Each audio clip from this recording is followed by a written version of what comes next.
Hello and welcome back to another episode of the Otakuology Podcast. I'm your host, Otaku Mike. With me, as always, is Jen, See You Later, Alligator, Graves, and today we're talking about Lazarus Episode 2, Life in the Fast Lane. I gotta say, this one was a lot of fun.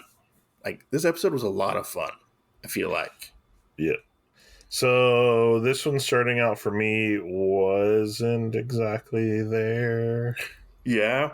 Uh, Yeah. yeah, it was like kind of at that point where it was one of those shows I was gonna have to tell you, like, hey, if it doesn't pick up like by the next episode, like it might be on my drop list. So Oh no, don't say that. Don't say that. No. uh but I mean, like it was just kind of a slow start. So it got better after about the second half. Yeah. Um so I mean that was it. I was like, oh my god, like why am I not like getting into this? And I think that's just what it was. It was just a really like slow period. So let me ask you, what did you think about the opening music? Um, I don't know if I actually listened to it, Oh, like the really? title sequence. Yeah. I mean, I listened to it the first time. Did it change? So I don't think they showed the title in the first episode. Okay. I think it was only in the second episode because I think they just went through and started the anime in the first episode. Oh, maybe Uh huh. it's kind of weird to me on some of that because like it seems like it always starts out the same almost, It does. and So there's like little Easter eggs that are mixed into that, yeah. but Did it so depends on how well you listen to it. I noticed that each episode has so far that we've only watched two. The first one was narrated at the beginning by Doug, who was a character we met in the first episode, Yeah, and this one was narrated by someone named Leland, who was in this episode too. yeah, So I did notice that. I think the visuals were different, were slightly different, I believe. yeah. It. I think we got more information. That's what it kind Yeah, of felt like because yeah. it kind of rolled a recap into it. I think. A little bit, I feel like, but it also kind of, I feel like, explained the way the world is and the situation that they're in through the eyes of or viewpoint of the other characters in the Lazarus group. Yeah, I could see that. Yeah, which I thought was really interesting because we don't really 100% know anything about them. This is true. Which it's We. it's fine. It's fine. I feel like slow burn, Yeah. learning, slow drip, feeding us the information about these Well, characters. and I'm also kind of confused on who we're exactly supposed to focus on. Does that make sense? I think our main focus is on Axel. Because that's what I thought too. But now I'm kind of like, You think maybe it's like an ensemble? it could be. Because this one seemed like, yeah, Axel was kind of the star, but everybody else had more of an input on it than part of the stuff with him. That is true. That is true. So, I feel like possibly you might be right about that. yeah. Um, But I'm sure we'll tell more as it goes on. yeah, that's true. But let's get started with this. What happens at the beginning? Yeah, we take a tour of the facility. Which we all find out that the rest of Lazarus are all criminals. Oh yeah, like it's so stupid though. Like that's one thing I have like the one of the biggest problems, but it's like the fan problem of like that doesn't really make any sense, but oh well. Yeah, Cuz we get where George Doug Doug. where Doug's talking to Axel about stuff and Doug's like, "Well, I just have a misdemeanor." No, he was talking to Leland about that. So Oh, okay. yeah, so at the beginning, Hirsch is explaining stuff to Axel, and he's like, "Hey," Hirsch is like, "Do you want to join us? Because we put this bracelet on you, which looks like a Fitbit, to be honest. Yeah. And she's talking to Axel and the team, and like, we need your help type of stuff. And like, it's basically almost like the Suicide Squad in a sense. Yeah, most definitely. Like, it is very weird that we just finished Suicide Squad and like know all the different stuff with them and their collars or wrist things or whatever, and that we're watching a new anime that has almost the exact same thing. yeah, and like Axel kind of takes Chris hostage, and he's like, "Hey, look, get this thing off me. I'm leaving." And they kind of come to an agreement to like, okay, like, we'll help each other because we're all gonna die, basically. Yeah. Or they're like, "Oh, what should we do with this? Should we hold the antidote for profit?" Like, and like, no, we got to save the world, obviously, because we're superheroes. And Yeah. they're like, okay. And then they start showing Axel around. Doug shows Axel around the facility. Well, and we also get to know who took the medicine. Yeah, they all took it, I believe. Yeah. Yeah, which I think it's done different things to different aspects of the society that they're living in. Because we got a little thing in this where Leland says that all the young kids were taking Hypna. Yeah. Basically like a drug, like an illegal drug, basically. And they were all like kind of almost addicted to the feeling that it gave them. Yeah, an illegal drug that was legal. Legal? Yeah. And it's like vaping. while it was supposed to be for like pain relief or whatever, it was essentially somebody getting, I feel like, addicted to oxycodone without the kind of like crackhead feel, I would say. Yeah. Like, it just gave people that high, so Mm-hmm. And so they're kind of showing them around the base and stuff, and they kind of start to try to dig up information on Skinner, which I thought this part was really funny. It looked like they went to Wikipedia to get information on Skinner. Because like the layout looked exactly like Wikipedia. Yeah. And we find out. I mean, it could have been. Maybe that was their way around stuff. Maybe. I mean, because it looked exactly like it. And I was like, what the hell's going on here? Yeah. But we find out he's like, I think he was like, was he like an orphan or something? Or he like kind of rose up in the ranks or something like that? I remember exactly what his backstory was. I think it was like he rose up in the ranks of like being a doctor from being an orphan, maybe. Okay, and he like went to these prestigious schools and stuff, and we find out that he bought a bunker from this guy, and so our team splits off, and they go to these different points. Doug and Leland go to the bunker manufacturer, and Chris and Axel go to the bunker that Skinner, I think, owned. Yeah. If I remember correctly. And I forget what her name is. What's the last one's name? The hacker. Oh, God. I don't You remember. would ask me this. We just talked about it. I don't remember what her name. Well, she didn't play like a huge role in this episode. There's something with a C. Eleina. Oh, yeah. Eleina. Eleina? Yeah. Yeah. And so we start to get things in this where Chris is like talking to Axel, and she's like, so like, what did you do to get like, or how much time did you have, And he's like, I had like 883 years on my sentence. Yeah. And she like kicks him out of the car. Yeah. She's like, I'm not driving with no leather face in the car. What the fuck's going on? He's like, look, I had 3 years on my sentence. I got from killing one person. Did he actually say killing one person? Yeah. That's what they said, is that he killed somebody, and what happened after that is that it just kind of, he was supposed to get out after 3 years, because I think it was like maybe like vehicular homicide. One of the other ones that's like lesser, Like manslaughter. yeah, like accidental death or something. Yeah. Because Um, see, I didn't pick up on the fact that he killed somebody. I must have missed that.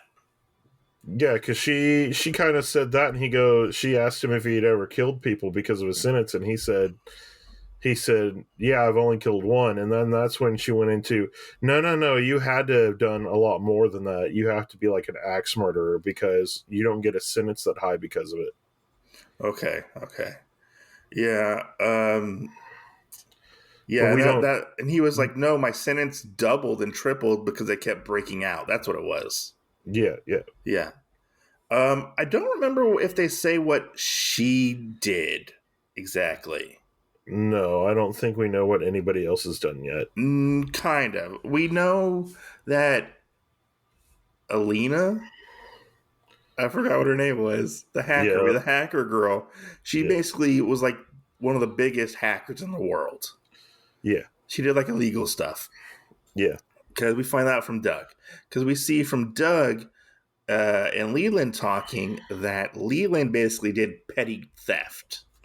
yeah. And Doug got like, what was it, like a misdemeanor or a felony or something like that?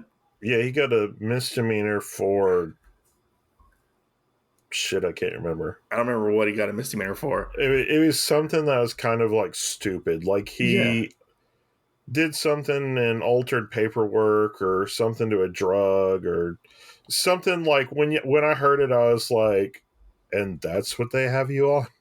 The hell? I know that was kind of crazy to think about.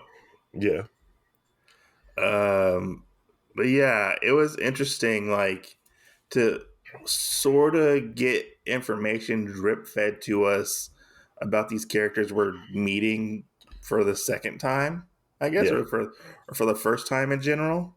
yeah. Well, Um, and like you kind of said, like I also think it's kind of weird that we're having this when we find out basically like in essence we have Axel, which we know like is kind of renowned for getting out of jails and stuff. But yeah, other than that, like none of these other people really seem like they're, bad, like bad people, yeah, well not bad, but like criminal. not extraordinary, I guess. Okay, Like they don't shine as bright as he does, I would say. yeah, I feel like Axel is our Spike of this universe. Yeah.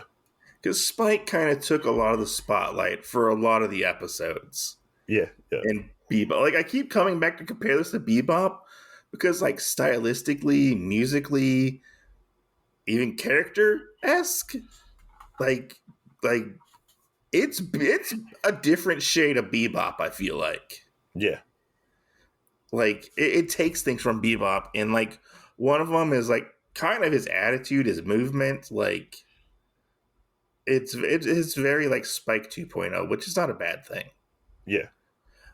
So we get to our destinations. So we'll start with Doug and Leland because theirs is kind of like the shortest part.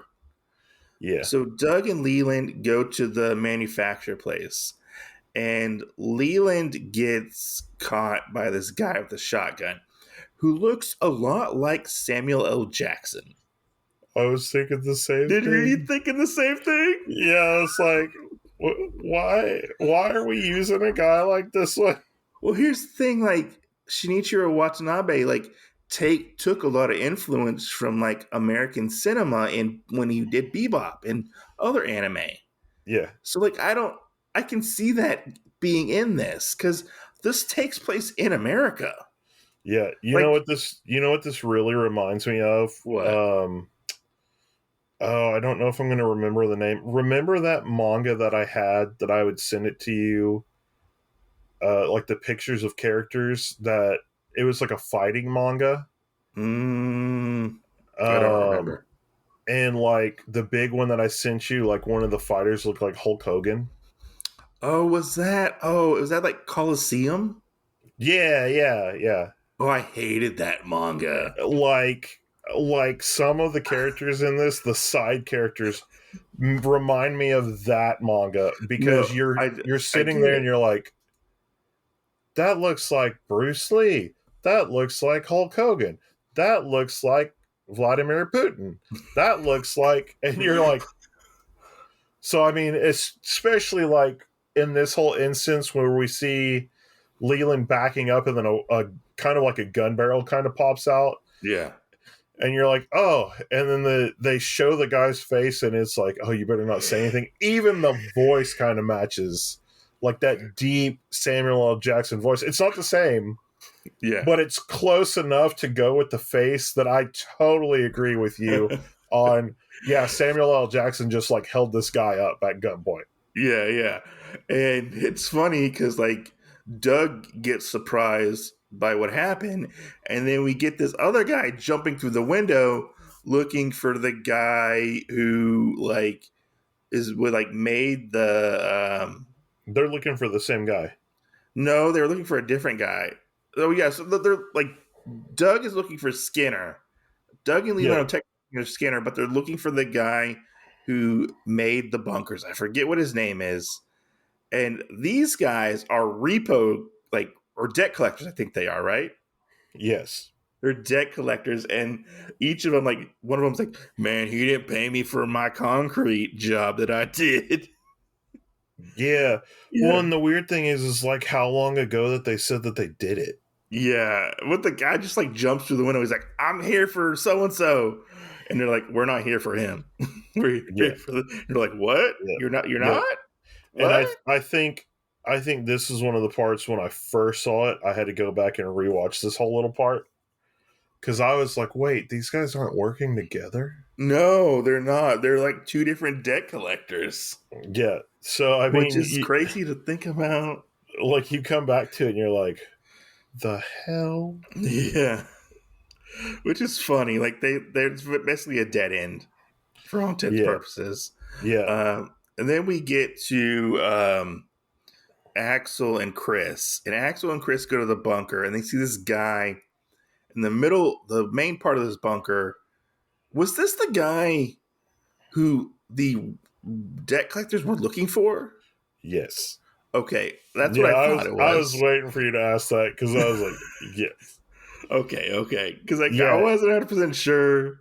So he knew that he basically ran up these debts and basically said that he's going to wait out his stuff in the bunker and then decided to go with the drastic choice of possibly trying to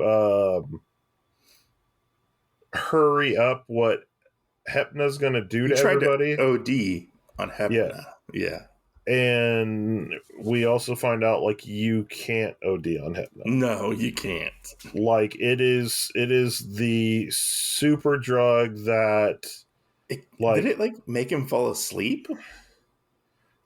I think he passed out. Okay. So I think it was enough to make him pass out, but it wasn't.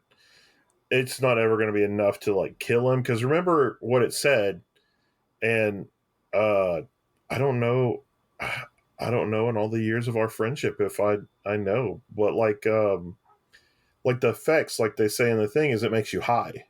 Yeah, and it makes you feel no pain, I believe. Like gets rid of depression, Yeah. I think. So like I kind of wonder if you've ever been high, like how it kind of makes you drowsy if Yeah. too much of it made him fall asleep, like a Yeah, I sleep kind of wonder if it medicine. was like if he downed a bunch of like Benadryl or something. Yeah. Yeah. And so they go to like confront this guy because they think the guy's name is they think is Skinner. And like these like Russian guys and these Mexican guys show up, which I don't know if we know who they're They affiliated with. they are only Russian guys No, there were Mexicans there too. because here's the weird thing cuz I had to go back and look at this part too. They all worked for the same person or the same group. So they're Russian people that somehow know Spanish. Wait, what? Yeah, because she says, "Oh, this has to be the Russians," and Axel says something, He's like, no, they're Spanish. Like and they're speaking Mexican. he says something to him or whatever, and we find out it's like the same group. And okay. Which is really weird. And the only way that you know that they're the same group is the guy that wore the beanie and the head guy that kind of seemed like Russian. Uh-huh. They look nothing alike, but they were working together to try and get Axel. Oh, okay. Yeah, I mean it's one of those weird things. So I don't even know if we can exactly say that they're either one of them Uh-huh. or just another independent group at all. Okay. But this segues into one of my favorite parts, which is after the whole fighting scene. Oh, I love the whole fight scene. That was really well Uh, done. it was great. I think this is about the halfway point where I actually was like, this is a good episode. I think like one of my favorite parts of this were like he grabs like the machine gun Yeah, and he uses it like to like block the and like kind of deflect the knife. yeah, yeah, That was really cool. yeah. He uses it like kind of like a police baton. I almost feel Yeah. like. We also find out that Axel is superstitious. Yeah, because he's got that thing, which I kind of wonder why he had his necklace on. Like, if he's always got it, how did he have it in jail?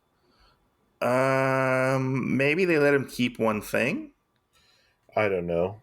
It was kind of weird. So Yeah, I mean, I don't know how I that would have to goes. go back and look and see if he like was wearing it in the first episode in jail Yeah, because but normally they don't let you keep that stuff. yeah, but my favorite part was where the DEA and the FBI are running in. Oh yeah, and they're like swerving in their And cars. no, that was really cool too, but that Oh, wasn't the part. okay. They both run inside the thing and they go, DEA, we're here for, Skinner. FBI, we're here for Skinner. And then he like held his hand up as a gun and he goes, Lazarus, we're here for Skinner. I was like, And they're like, what's Lazarus? yeah, I was like, that's the best part. And he's like, we're superheroes. Yeah, yeah, Yeah, no, that part was really funny. There was another part that was really funny too, where I think like it was earlier on where like the reporters are talking to Skinner's gardener yeah, and they're like, oh, like, did you do anything with Skinner or whatever? And he's like, well, there was this one time where we buried a dead cat. And they're like, yeah, what? You buried a dead cat? And then we switched to like the talk show host that we've seen before. And he's talking to like this idol. And he's like, well, nobody's going to listen to your stuff because all the hypnotist stuff is going on and stuff. And she's like, well, nobody's going to listen to your show. yeah, It was so weird and like out there, which yeah.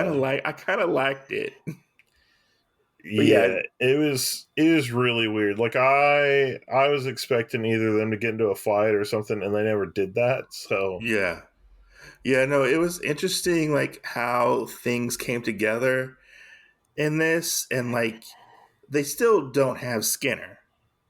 yeah, And and when we get towards the end of this where like the what was it the guy who got high on the hypna comes to the revelation like, oh, I can start over, I can do better, and he gets so like positive about life and stuff.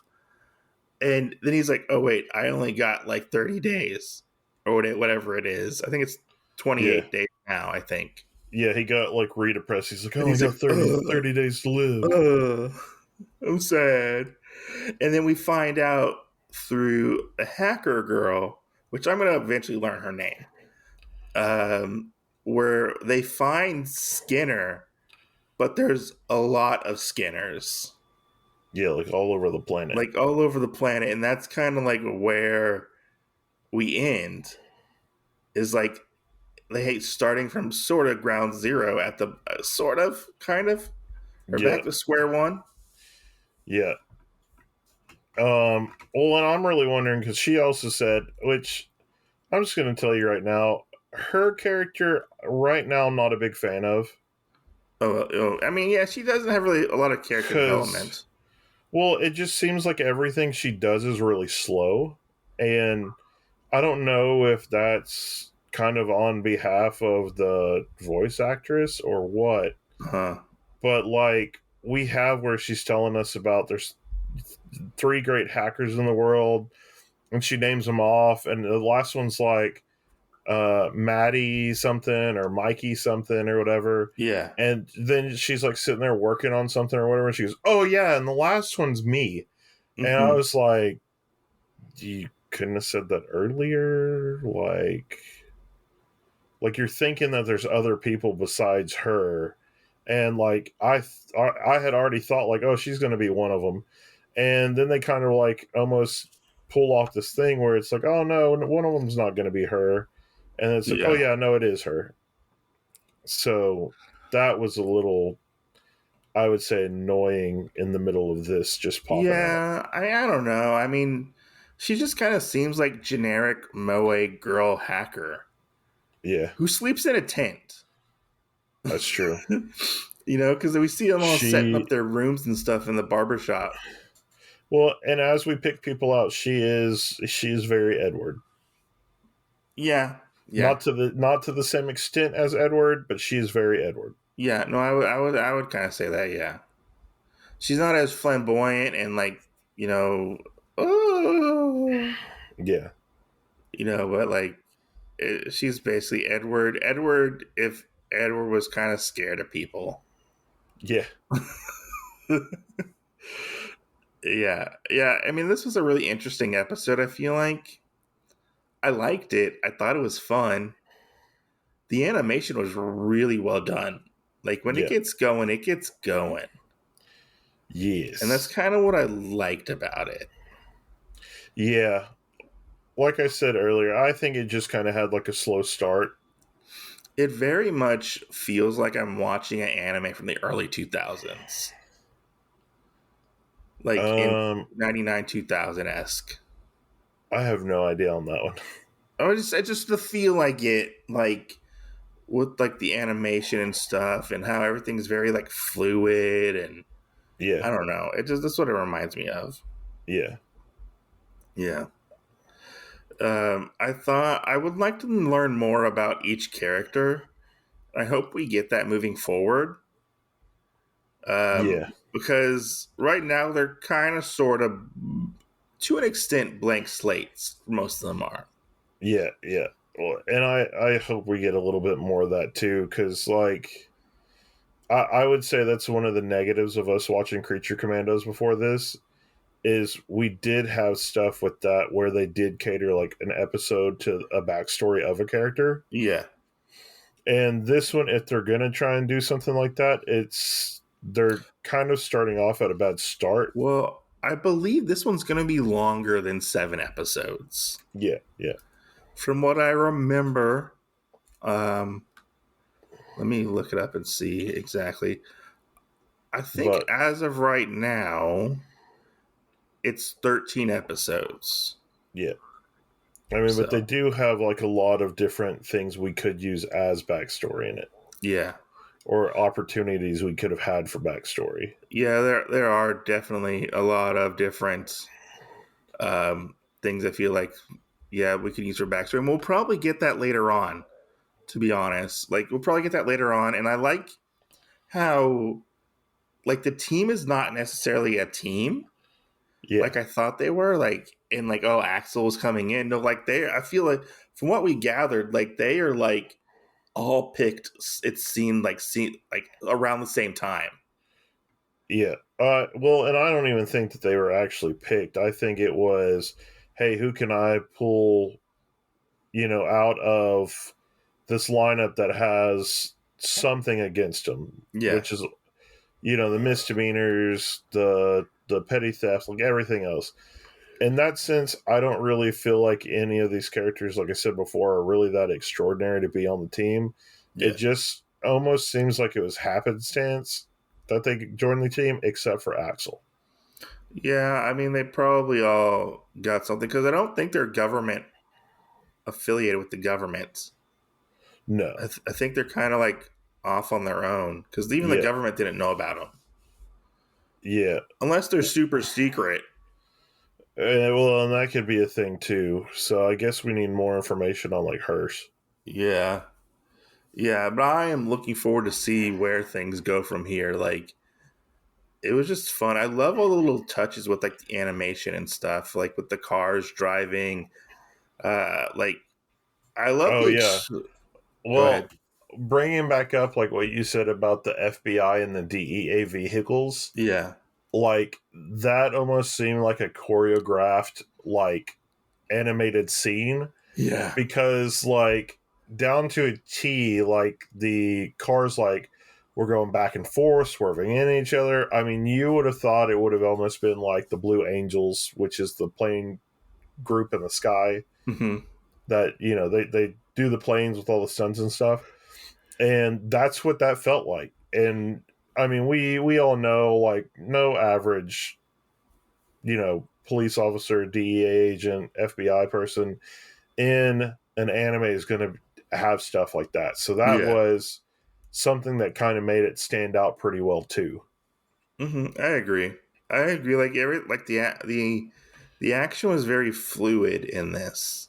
Yeah, It was very fluid, and that part was really fun. It like I liked it. I liked because it was so unexpected. Like yeah, to see that. Um, I like it that we got like a little bit of action from the other characters as well, and it wasn't just 100% Axel. yeah, So I feel like Doug could hold himself in a fight, and like we obviously got to see Chris in a fight as well, and it sort of, yeah, you know. But I want it to be more of like an ensemble thing and not fully focus on Axel. yeah. Even though I like Axel, I think he's a really good character. I just don't want him to overshadow all these other cool characters that we might be able to have. We'll have to see where it goes. I know, and I feel like that's the fun part is like that we don't know where it's gonna go, Yeah, and like new things are popping up left and right. And I feel like this possibly has like rewatch value, maybe like Bebop did, where you pick up on the little details that you didn't notice beforehand and stuff. it's a possibility. It's a possibility. I'm not saying it will, but I'm saying it's a possibility. Yeah. You know, but as of right now, I I'm really liking this show. So that being said, what would you rate it currently for this episode? For this episode, Yeah, out of 5, out of 5. 4.5 out of 5. I'm gonna go with a solid 4. Oh, that's good. I feel like it's fair. Yeah, yeah. Yeah. Like I said, I felt like a lot of it up front kind of was taking me out of it, and then Uh-huh. when we actually got into it, like it knew that it was pulling its punches for a while until we got into these location scenes where stuff actually happened. So, Yeah. Yeah. Because um, it was still going through like setup and stuff. yeah, yeah, Yeah. Which I mean, I feel like it did move pretty fast though. yeah. So we'll have to see where the rest of that goes. Though, and I'm looking forward to it. If you would like to rate and review our podcast, you can do so on all major podcast platforms, usually Apple Podcast and Spotify. You can reach out to us on our Instagram, Otakuology. That's where you can find us, and also our YouTube channel on Otakuology as well. We Yeah, also do monthly live streams where we talk about like things we're doing, like video games, stuff like that, or we actually have discussions about different topics, and sometimes we'll have guests come on the live streams as well. So go ahead and check that out and make sure to subscribe to Otakuology on YouTube as well. We are almost to 100 subscribers. I believe we're at like 94 subscribers, I think. yeah, So yay us. It only took 4 years because we're at our 4-year YouTube anniversary, I think, as of this yeah. week. Well, we As of just this week. started. We just started using that this year, though. Yeah, Really, we so did. Yeah, we did. so But yeah, no, I'm looking forward to episode 3. I think this is going to be really good. yeah. Yeah. So stay tuned, and as always, we'll see you next Tuesday.